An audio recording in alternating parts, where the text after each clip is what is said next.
건축 문화에 굉장히 이렇게 마이너스 되는 그 불행이 뭐냐면 우리 건축은 목조였잖아.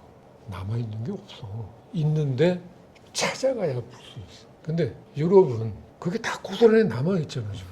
그럼 그거 다 뭐 유네스코 뭐 문화유산이고 뭐야. 우리는 유네스코 문화유산 됐다고 뭐 하나 됐다고 그러면 막 무슨 뭐 국가적인 경사가 난 것처럼 떠드는데 걔네들이 보면 참 허접하다 그럴 거야.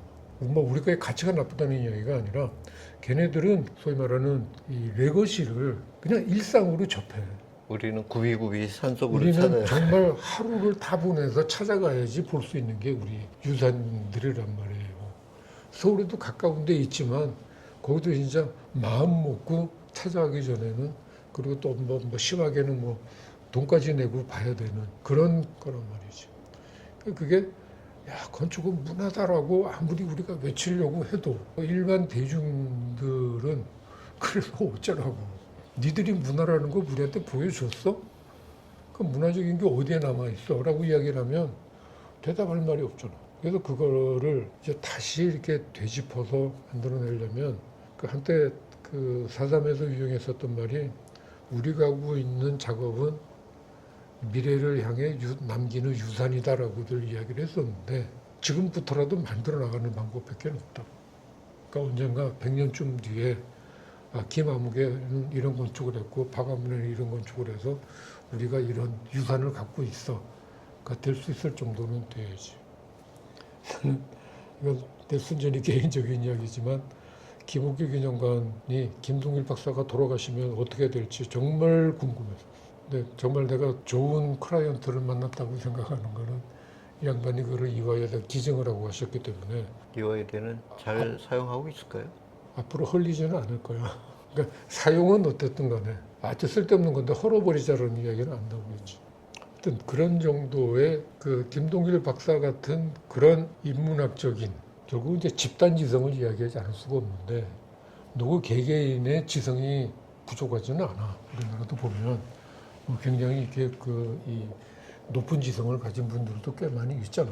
그게 일반적인 수준에까지 이렇게 내려가서 소위 말하는 집단 지성이라는 게 형성이 될 수 있으면 좋겠다는 거지. 그래서 왜 전에도 한번 이야기한 것 같은데 그 박구용 그 철학 교수가 그 전남대학교 철학과 교수라고 해서 요즘에 그 유튜브에 많이 나오는 양반인데 그 양반이 했던 이야기가 우리나라에서 프리츠커가 안 나오지 못하는 이유는 뭐냐면 건축에 대한 집단 지성이 형성되어 있지 않아서입니다. 라고 한마디로 이렇게 결론을 내더라고요. 그거의 해법은 궁극적으로 어느 날 갑자기 바뀌지는 않겠지만 결국은 교육이라고 보는 거죠. 결국은 교육이고 그 교육을 위해서 뭔가를 해야지 되는데 그게 이제 저희는 건축을 하는 입장이니까 그런 차원에서 얘기를 했지만 결국은 모든 공학적인 것을 떠나서 모든 예술, 문화 이쪽에서는 이런 창의적인 사고를 고양시켜줄 수 있는 그런 체계가 저는 분명히 필요하다고 봐요. 이건 단지 건축만의 문제는 아닌 것 같고요.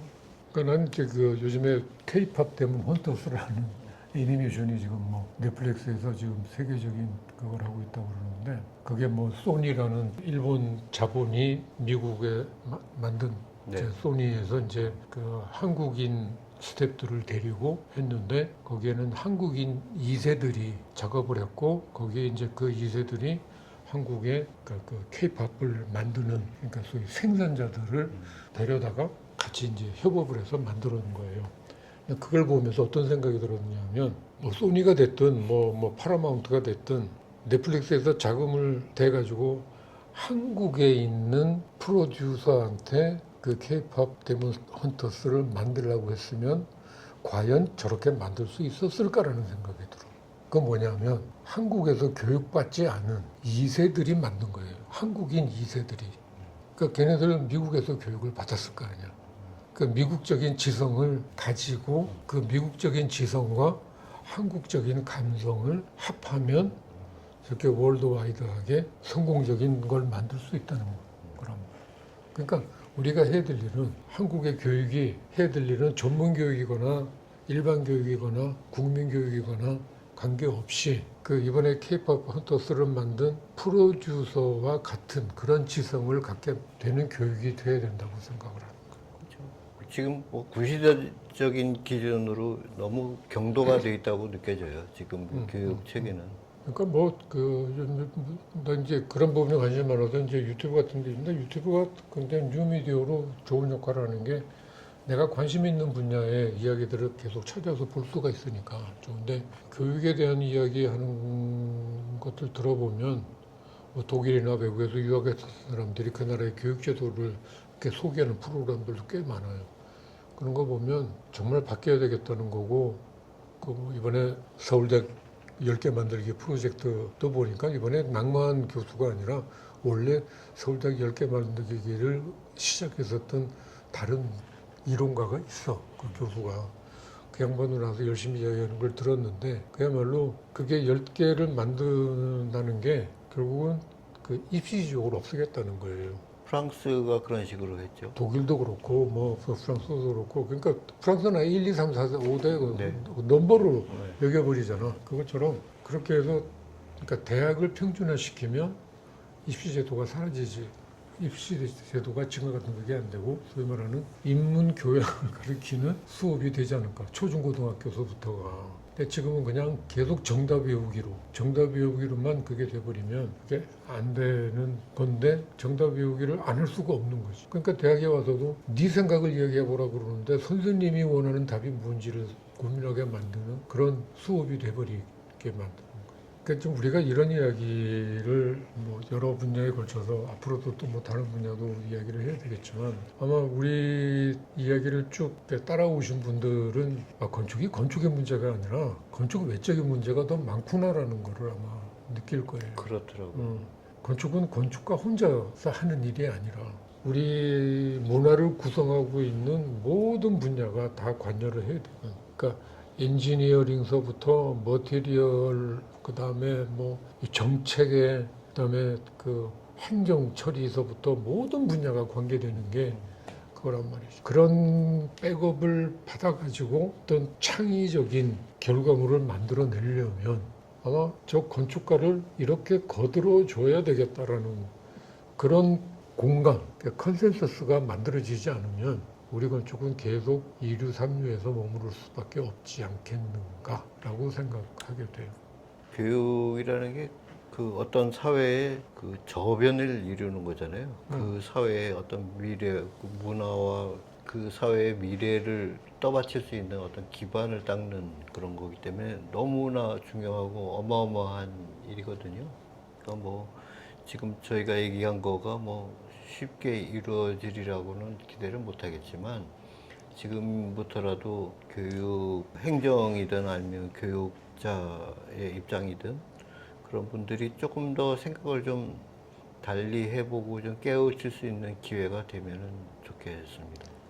그러니까 그거를 막 크게 국가적인 차원에서 시작하는 건 더 좋겠지만 대통령이 이제 건축은 문화야라고 이야기해서 전체가 다 그냥 무슨 프로파간다를 앞에다가 걸면서 하는 그렇죠. 그런 방법도 있겠지만 그거는 그게 아닐 것 같아요. 역사적인 걸로 예를 들면 족보라고 하는 게 왜 집안마다 이렇게 가꾸들이 있잖아. 근데 그것도 다 엉터리로 나중에 만든 것들이긴 하지만 근데 족보가 만들어졌어야 됐었던 이유를 그 역사학자들이 어떻게 이야기하냐면 임진왜란이 났어. 근데 나라를 지켜야 되는 임금이 야반 노조를 했어. 그러니까 각 민초들이 야 우리 땅은 우리 가지고 우리가 지켜야 되네. 그러니까 돼버렸어. 그렇게 해서 의병들이 일어나기 시작을 해. 그리고 가문이라는 게 형성되기 시작. 우리 가문은 우리가 지켜야 돼. 그래서 가문들이 모이다 보니까 그 가문들에 맞는 형식이 필요하고 그러니까 서열을 따져야지 되잖아. 그래서 족보라는 게 만들어졌었다고 하더라고. 그런 것처럼 우리도 지금 우리의 어떤 그 전통적인 맥이 중간에서 끊어지면서 우리 임금이 없어진 거야 지금. 그러니까 지금부터 만들어야 되는 거야. 우리 김박이 조그만 족보를 하나 만들면 저렇게 해도 잘 되네. 그러면 우리도 만들지 해서 많이 만들고 그 족보들이 하나로 언젠가 합쳐질 수 있게 만드는 게 되는데 그러려면 교육이라고 하는 그러니까 난 교육의 힘을 어디서 느끼느냐면 요즘 애들 자동차 타잖아. 그럼 거의 습관처럼 안전벨트를 매요. 근데 우리 세대만 해도 요 짧은 거리 가는데 매야 돼, 안 매야 돼. 그래서 우리한테는 선택사항이야. 맬 거냐, 안 맬 거냐. 그랬죠. 근데 애들은 그냥 자동으로 매고 담배도 하도 안 좋다고 그러니까 담배 피는데 이제 눈치가 보이게 만들어. 근데 그게 애들 그 사회적인 분위기가 그렇게 돼버린단 말이에요.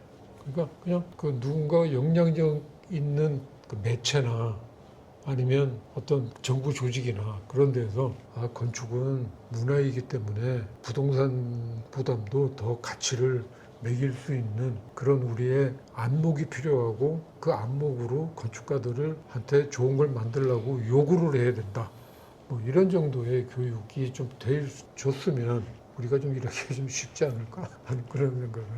이거는 뭐 번외 얘기일 수도 있는데 저는 그런 측면에서 서울건축학교가 여러모로 참 아쉬워요. 첫 번째 욕심은 그게 좀 더 좀 지속적이었으면 좋았겠다는 생각이 들었고, 두 번째는 저도 이제 일부 참여를 했지만 뭐 소위 대안학교 비슷한 성격을 갖고 있는 학교고 굉장히 전향적인 이제 건축교육 집단이라고 생각을 기대를 했었는데 사실은 기대만큼은 조금 어긋났었던 점이 그 설건축학교가 있었어요. 왜 그렇게 흐지부지 끝났느냐면 뭐 여러 가지 이유가 있지만 나는 가장 큰 이유가 뭐냐면 자, 설건축학교를 만들고 그 학생들이 매년 여름에 서머스쿨을 설건축학교로 이제 모이기 시작을 하니까 그때 비로소 이제 제도권의 학교들 그러니까 소위 말하는 아카데미에서 관심 갖기 시작을 했어. 그래가지고 전문대학원이라는 게 생기기 시작을 했다고. 그래서 전문대학원에서 서울건축학교의 튜터들한테 러브콜을 하기 시작을 했어.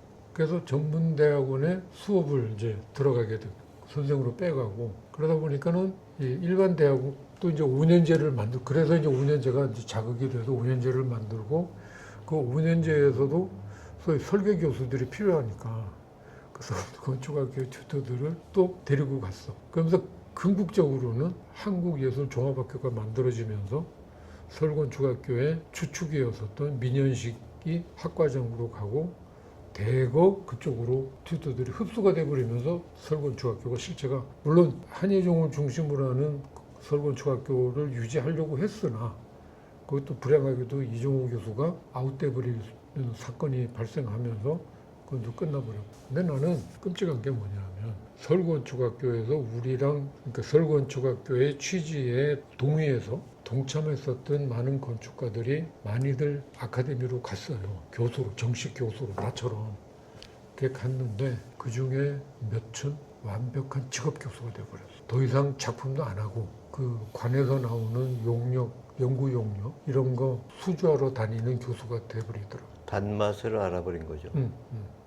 아니 정말 내가 교사 9년 해봤는데 정말 좋아. 직업으로 정말 희한한 게 설계 스튜디오를 하면 이제 애들이 이제 와서 자기 한 거 이제 프레젠테이션을 하면 이제 내가 크리틱을 하잖아.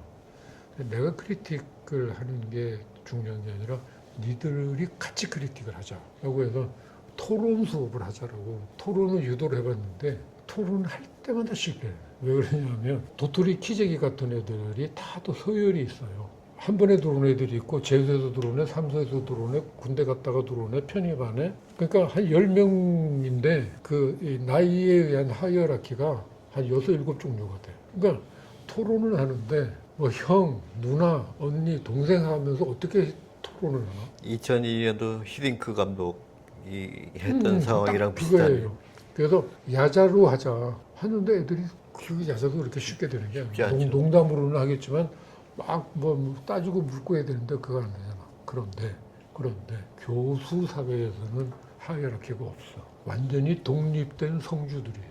거기다 간섭해도 안 되고. 아까 왜 정교수, 부교수 뭐 그런 건 아니, 그러니까 그거는 그냥 다 교수야. 그 정교수, 부교수라고 안 불러. 그냥 교수. 그것도 나 있을 때 그러는 건지 모르겠어도 김 박사, 이 박사 그러지 안 한다고. 그런데 하이라키가 거기는 없어. 그러니까 완전히 독립된 영주들 같은 이제 그런 적절한 비유네요. 영주들, 성주들. 자기가 만들어 놓은 하나의 판이 있고 그 판 안에 자기는 영주로 행세를 하고 그러면 이 백성들이 왔다가 가고 또 얘네들 가고 나면 또 계속해서 공급을 해주고 뭐라고 그러면 감히 날 건드려 뭐 이런 식으로 나오는 거죠. 그것도 하나 이해가 안 가는 게 정년 보장이 되면 교수를 하다가 교수를 그만둬야 되는 경우가 그 소위 이제 진급을 못하면 그 계급 정년 같은 게 있나 봐. 그렇게 해서 빠지거나 아니면 무슨 뭐 결정적인 그 사고를 쳤을 때 이제 본인이 물러나는 경우 말고는 학교에서 자르지를 못해요. 당신 교수 그만해요. 그렇더라고요. 할 수 없는 게 되는 거 완전히 신변 보장이 되는 거기다가 이제 테뉴어까지 받아버리면 그 정교수가 되면 그때는 뭐 65세까지 그 65세 이후에 명예교수까지 완벽하게 이제 풀코스가 하나 만들어지는 거.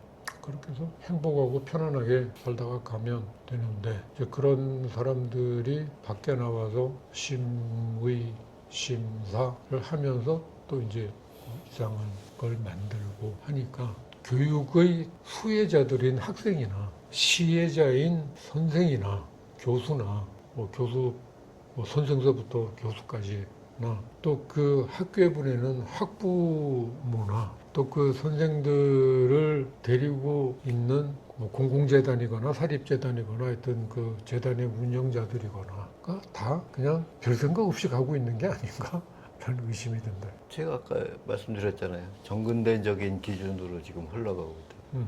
흘러가고